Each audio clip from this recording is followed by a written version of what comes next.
রুটি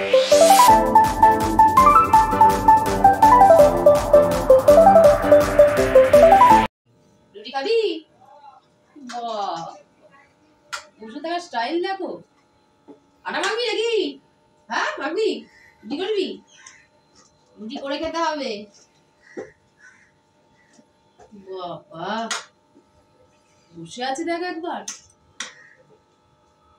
কখন রুটি হবে, কখন আমাকে দেবে।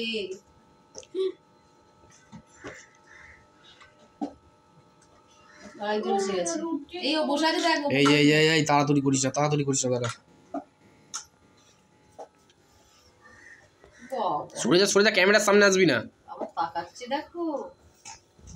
ওর পুরো বডিটা দেখো, বডিটা দেখলে তো বুঝতে পারবি। এই ধর মাছটাকে ধর, তাহলে দুখানা রুটি পাবি। মাছটাকে ধর। এই মাছ দিকে যাচ্ছে, ও মুখ সেই দিকে ঘোরাচ্ছে।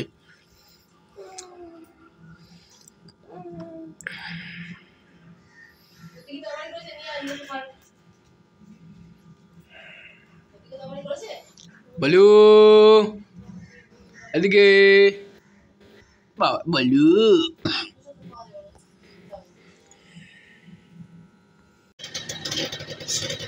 ছাতা নিলি না? কিরে ছাতা নিলি না? ছাতা পালোয়ান, ঠান্ডা যখন লাগবে তখন বুঝবে ছাতা লাগবে না। আর এই বৃষ্টিতে সারাদিন সর্বক্ষণ এখন এই বৃষ্টি চলবে। এই কি করছিস? এই কি হয়েছে তোর? ঘড়ি রাখ, দাদা ঘড়িটা রেখে দে। উফ, নষ্ট হয়ে যাবে, রেখে দাও বাবা। এটা কুয়েত থেকে আনা জিনিস, নষ্ট করো না। কি হলো? উফ, চালাতে দাও আমায় এখন। মাথা আসছিস নি স্নান টান করে? হুম, আমার গপু কি করে?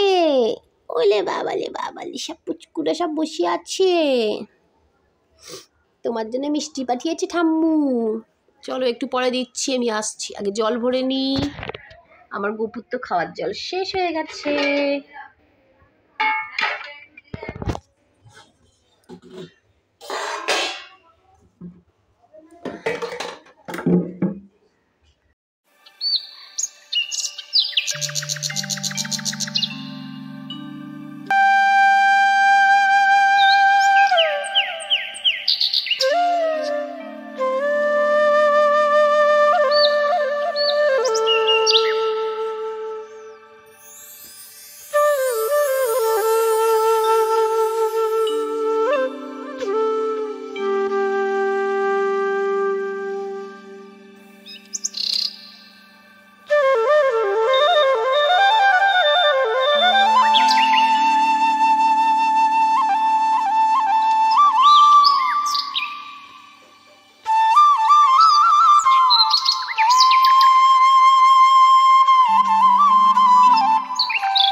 গোপুসোনাকে ভোগ দিয়ে দিয়েছি। এবার হচ্ছে আমাদের খাওয়ার সময়। আগে গোপুসোনাকে দিয়ে দিই খেতে, তারপরে আমরা খাই। তো আজকে সবাই একসঙ্গেই খাবো, অন্যদিন বোম্বা বাড়ি থাকে না, তোমাদের দাদাভাই বাড়িতে থাকে না, তো আজকে সবাই বাড়িতে আছে, তো একসঙ্গে খেয়ে নেবো। আমি তো ডাল, আলু ভাজা এগুলো রান্না করেছি, আর ওদিকে হচ্ছে মাসমুনি লটি মাছ, তারপরে চুনো মাছের ঝাল এগুলো দিয়েছে, তো ওই দিয়ে খেয়ে নেবো ভাত। আর ভাত টাত খাওয়া হয়ে গেলে ওষুধও খেতে হবে, তার কারণ হচ্ছে 2-1 দিন ধরে শরীরটা খুবই খারাপ। এই সিজনে সবাইকারই অবশ্য হচ্ছে এরকম শরীর খারাপ, জ্বর, সর্দি, কাশি। তো আমাদের বাড়িতে তো মোটামুটি আমাদের সবাইকারই একবার করে হয়েছে, তো এবার আমার পালা, তো ওষুধ তো খাবো। যেহেতু এই সময়টা এখন খুবই খারাপ, সবাইকার শরীর খারাপ করছে, জ্বর জ্বালা এসব হচ্ছে, তো সবাই সাবধানে থেকো আর ভালো থেকো। তো চলো আজকে ভিডিওটা এখানে শেষ করলাম, দেখা হবে আবার নতুন কোনো ভিডিওয়ে। সবাইকে টাটা।